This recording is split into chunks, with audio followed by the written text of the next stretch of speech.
Hello everyone. आज के इस वीडियो में हम देखेंगे भारतीय न्याय संहिता का section number 3 and section number 4 in detail with all the important judgements and important points. So let's get started.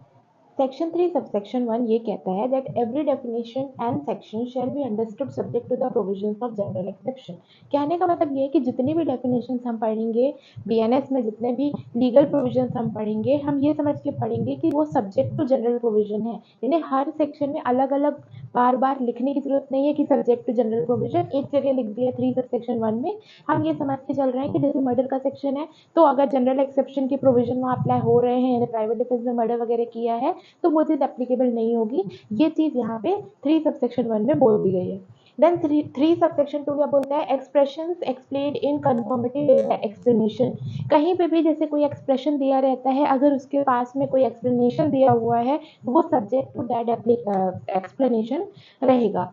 Then 3 का सबसेक्शन 3 क्या बोलता है? Property possession. अगर कोई भी प्रॉपर्टी का पोजेशन स्पाउस के पास में है, यानी आपके लाइफ पार्टनर के पास में है, क्लर्क के पास में है या आपके सर्वेंट के पास में है, तो ये माना जाएगा कि वो जो पोजेशन है ये उस पर्सन के पास में है जिसका वो स्पाउस है, क्लर्क है या सर्वेंट है। ठीक है, डीम्ड पोजेशन यहाँ पे हो जाता है।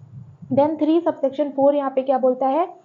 Act done include omissions also unless contrary appears. कोई भी एक्ट की अगर बात हो रही है तो ये मान के चलेंगे कि उस एक्ट में ओमिशन भी इंक्लूड है। ओमिशन यानी लोप होता है, यानी अगर कोई एक्ट करके अगर आप ऑफेंस कर रहे हो तो उसमें अगर ओमिशन करके भी कर रहे हो तो वो भी इंक्लूडेड रहेगा अनलेस कॉन्ट्रेरी अपीयर्स। तो ये है section 3 subsection 4। Then the most important provision of section 3 is 3 subsection 5, that is common intention. Okay, तो principle of joint liability हम यहाँ पे पढ़ते हैं। common intention अपन समझते हैं क्या है, इसे टुकड़ों में तोड़ तोड़ के देखते हैं। सबसे पहले 3 सबसेक्शन 5 सिंपली ये बोलता है कि अगर दो या दो से ज़्यादा लोग कोई भी काम कर रहे हैं, कोई भी एक्ट कर रहा है इन फर्दरेंस ऑफ कॉमन इंटेंशन, तो ये समझा जाएगा कि उनकी लाइबिलिटी वैसे ही होगी जैसे कि उन्होंने अगर वो एक्ट अकेले किया होता तब होती। 2 लोग मिलकर एक काम कर रहे हैं तो उनकी सेपरेट लाइबिलिटी भी होगी जैसे उन्होंने अकेले काम किया हो। इसके एलिमेंट्स क्या है देखते हैं। Commission of some criminal act, सबसे पहले कोई क्रिमिनल एक्ट का कमीशन होना चाहिए। दूसरा, बाय मोर देन 1 पर्सन, यानी मिनिमम 2 लोगों की उपस्थिति यहाँ अनिवार्य है। Thirdly, in furtherance of common intention of all of them, common intention के फर्दरेंस में काम होना चाहिए, सबका जो इंटेंशन होना चाहिए कॉमन होना चाहिए। ठीक है। And last is each person is liable for the act in same manner as if it is done by him alone. वही चीज़ कि उनकी जो लाइबिलिटी है वो ऐसे डिसाइड होगी जैसे कि अगर वो ये काम अकेले करते तब डिसाइड होती, यानी हर व्यक्ति जो है अकेले इंडिविजुअली भी रिस्पॉन्सिबल कहलाएगा। ये बोलता है concept of general, concept of joint liability. Okay, common intention से रिलेटेड कुछ इंपॉर्टेंट पॉइंट्स और समझते हैं। देखिए, कॉमन इंटेंशन में फिजिकल प्रेजेंस का हर केस में होना नेसेसरी नहीं है, याद रखिएगा। कुछ सर्टेन केसेस में होना चाहिए, कुछ में नहीं भी होगा तो भी चलेगा अगर इम्पैक्ट वहाँ पे डायरेक्ट है तो। दूसरी, यहाँ पे एक बहुत इंपॉर्टेंट केस है महबूब शाह वर्सेस एम्परर का, इंडस रिवर केस है जो, इसमें ये चीज़ कोर्ट ने क्लियर की थी कि कॉमन इंटेंशन के लिए जो चीज़ होनी इंपॉर्टेंट है वो है प्री अरेंज्ड प्लान, यानी कि meeting of minds, pre consultation का होना बहुत इंपॉर्टेंट है। और अगर ये चीज़ नहीं है तो वहाँ पे कॉमन इंटेंशन नहीं माना जाएगा। ठीक है। एक और बहुत इंपॉर्टेंट केस है Barendra Kumar Ghosh versus emperor, post office case के नाम से भी इसे जानते हैं। इसमें बहुत इंपॉर्टेंट बात कही गई थी, they also serve who stands and wait, यानी कि उनका भी कॉमन इंटेंशन माना जाएगा जिन्होंने, मान लीजिए मर्डर हुआ है, बॉडी को टच भी नहीं किया है पर वो गेट पे खड़े होकर बाहर सिर्फ वॉचमैन की तरह खड़े थे, पहरेदारी कर रहे थे। यानी कि अगर आपका इंटेंशन था किलिंग का, भले ही आपने मर्डर में कोई भी डायरेक्ट कंट्रीब्यूशन ना किया हो, आप सिर्फ खड़े होकर पहरेदारी कर रहे थे, still you are liable under common intention. Okay, तो ये था बारेंद्र कुमार घोष का केस। Then Rishidev Pandey versus state of UP, a very important case. इसमें एक चीज़ बोली गई थी कि common intention can also develop on the spot.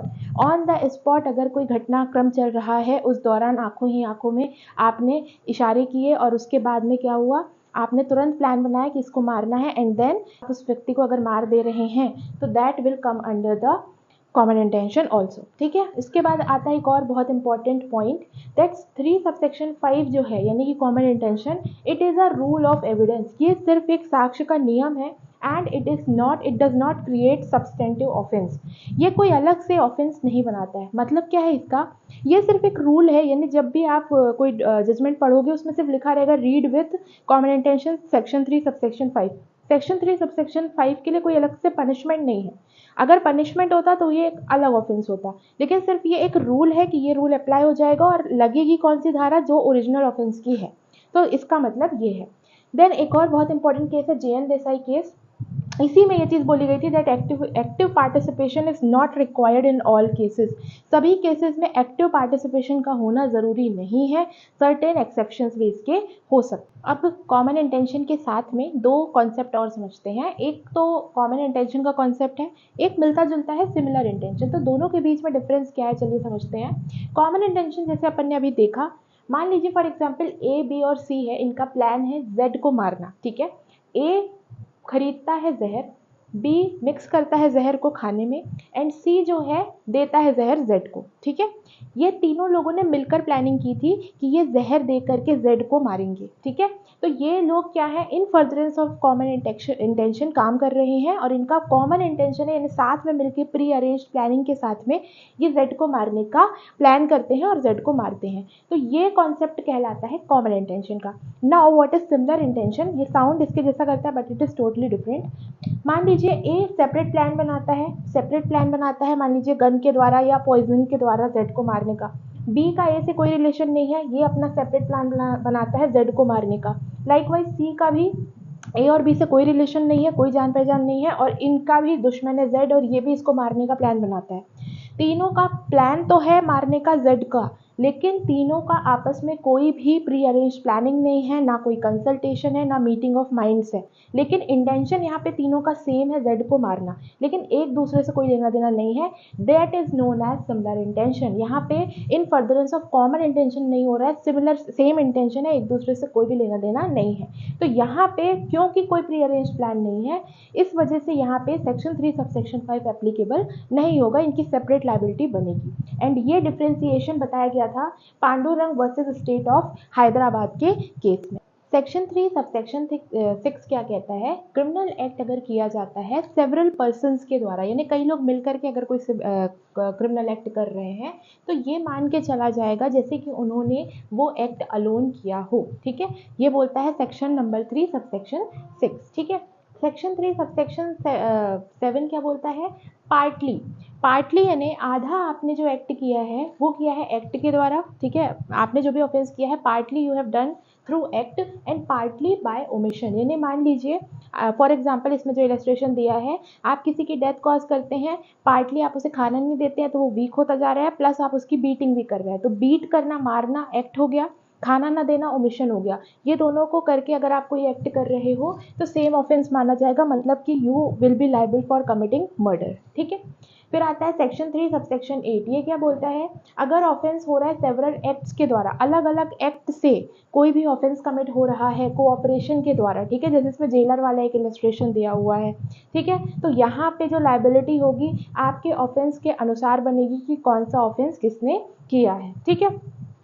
फिर 3 सबसेक्शन 9 क्या बोलता है, लाइबिलिटी एज पर एक्ट, ठीक है। आपकी लाइबिलिटी जो है आपके एक्ट के अनुसार बनेगी, different punishment for different act. मतलब कि मान लीजिए किसी ने मारा है तो उसे सिर्फ मारने की स्लैपिंग की लाइबिलिटी बनेगी, जिसने मान लीजिए जान से मारा है उसकी जान से मारने की लाइबिलिटी बनेगी। मतलब कि जो भी आपने एक्ट कमिट किया है आपकी जो लाइबिलिटी है उस एक्ट के अनुसार बनेगी, भले ही फाइनल आउटकम कुछ भी हो। अगर मिल करके कोई एक्ट हो रहा है जिसमें कई मिल करके कोई ऑफेंस हो रहा है जिसमें कई सारे एक्ट इंक्लूडेड हैं, मारना भी है, जान से मारना भी है, कई सारी चीज़ें हैं, तो आपको केवल आपके एक्ट के लिए ही लाइबल ठहराया जाएगा। ये बोलता है सेक्शन 3 सबसेक्शन 9।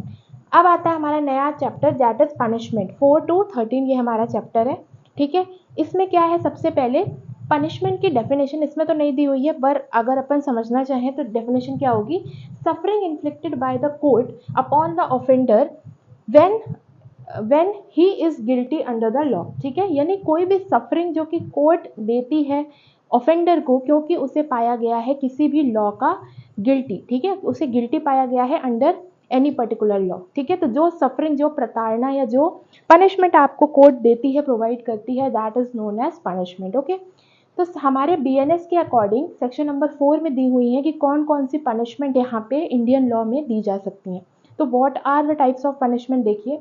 तो सबसे पहले डेथ पेनल्टी, कैपिटल पनिशमेंट जिसे बोलते हैं। जो सीवियर ऑफेंसेस होते हैं जैसे कि मर्डर हो गया, रेप ऑफ अंडर 18 ईयर्स की लड़कियां, और आपके और भी कुछ इंपॉर्टेंट ऑफेंसेस हैं जैसे कि आपके नेशन के खिलाफ वाले ऑफेंसेस हो गए, इनमें जो है डेथ पेनल्टी इन्फ्लिक्ट की जाती है। The second type is imprisonment for life, जो आपकी होती है आजीवन कारावास, सेकेंड पनिशमेंट का टाइप है। थर्ड है यहाँ पे इम्प्रिजनमेंट, इम्प्रिजनमेंट यानी कि सिंपल कारावास। इसमें दो टाइप के होते हैं, एक होता है रिग्रेस, रिग्रेस यानी कि कठोर कारावास, दूसरा होता है सिंपल यानी कि सादा कारावास। ठीक है, कठोर में आपसे हार्ड लेबर कराया जाता है, सिंपल में ऐसा कुछ भी प्रोविजन नहीं है। देन आती है आपकी फोरफीचर ऑफ प्रॉपर्टी, संपत्ति का प्रतिसंहरण। ठीक है, इसका मतलब क्या होता है कि इन सर्टेन केसेस आपकी जो प्रॉपर्टी है आपसे छीन सकता है लॉ, ये पावर भी यहाँ पे इंडियन लॉ में दी हुई है। Then next is fine, fine यानी जुर्माना। तो हर ऑफेंसेस में अपन देखते हैं कि फाइन भी होता है, जुर्माना भी होता है। जो लेस सीरियस क्राइम होता है उसमें ओनली फाइन भी हो सकता है। एंड लास्ट जो अभी न्यूली एडेड पनिशमेंट है दैट इज कम्युनिटी सर्विस, सामुदायिक सेवा बोलते हैं। ये क्या होती है, कोई भी ऐसी सर्विस करने के लिए कोर्ट आपको ऑर्डर कर सकती है, for that you are getting no remuneration, उसके लिए आपको कोई भी वेतन, कोई भी सैलरी नहीं मिलेगी। You have to perform that service free of cost as a punishment. ठीक है, इसकी डेफिनेशन आपको देखने मिलती है BNSS भारतीय नागरिक सुरक्षा संहिता की धारा 23 सेक्शन में दी हुई है। यहाँ पे सिर्फ उल्लेख है that community service is a punishment. Okay, तो ये है हमारी सेक्शन 4 के अकॉर्डिंग 6 टाइप्स ऑफ पनिशमेंट। कुछ इंपॉर्टेंट पॉइंट्स देखते हैं डेथ पेनल्टी से रिलेटेड। तो सेक्शन नंबर 393 सबसेक्शन 3 ऑफ भारतीय नागरिक सुरक्षा संहिता ये कहता है कि जब भी कोर्ट डेथ पेनल्टी अपॉइंट करेगी उसे कुछ स्पेशल रीजंस देना मैंडेटरी होगा। बिना स्पेशल रीजंस के court can not grant death penalty. एक बहुत इंपॉर्टेंट केस है Bachan Singh versus state of Punjab 1980 का, जिसमें दी गई थी rarest of rare case doctrine, यानी कि डेथ पेनल्टी केवल रेयरेस्ट ऑफ रेयर केसेस में ही दी जाएगी, दुर्लभतम से दुर्लभ मामलों में ही, जिसमें कि बहुत ब्रूटल मर्डर हुआ हो, the medium of death would be brutal, तभी उस केस में जो रेयर होगा उसी में केवल डेथ पेनल्टी दी जाएगी। देन कुछ इंपॉर्टेंट पॉइंट्स देखते हैं लाइफ इम्प्रिजनमेंट से रिलेटेड। तो गोपाल विनायक गोडसे वर्सेस स्टेट का केस था 1961 का। इसमें यह चीज़ बोली गई थी कि लाइफ इम्प्रिजनमेंट का मतलब होता है imprisonment which continues till the life of the convict. कई बार ये डाउट आता है बच्चों के मन में कि 14 ईयर्स का लाइफ इम्प्रिजनमेंट होता है, ऐसा बिल्कुल भी नहीं है। यहाँ पे इस केस में क्लियर किया गया that life imprisonment means till the complete age of the convict, complete life of the convict. एक और इम्पॉर्टेंट केस है Mohammad Munna versus union of India and others 2005 का केस है। इसमें यह चीज़ बोला गया कि लाइफ इम्प्रिजनमेंट का मतलब हमेशा ही रिगरस इम्प्रिजनमेंट फॉर लाइफ होता है। जैसे इम्प्रिजनमेंट में हम दो टाइप देखते हैं ना, सिंपल एंड रिगरस, ऐसा इसमें नहीं है। लाइफ इम्प्रिजनमेंट सिर्फ एक ही टाइप का होता है, दैट इज ऑलवेज रिगरस, इसलिए लाइफ इम्प्रिजनमेंट का टाइप डिस्क्रिप्शन क्या होगा, rigorous. So these were some important points related to death penalty and life imprisonment.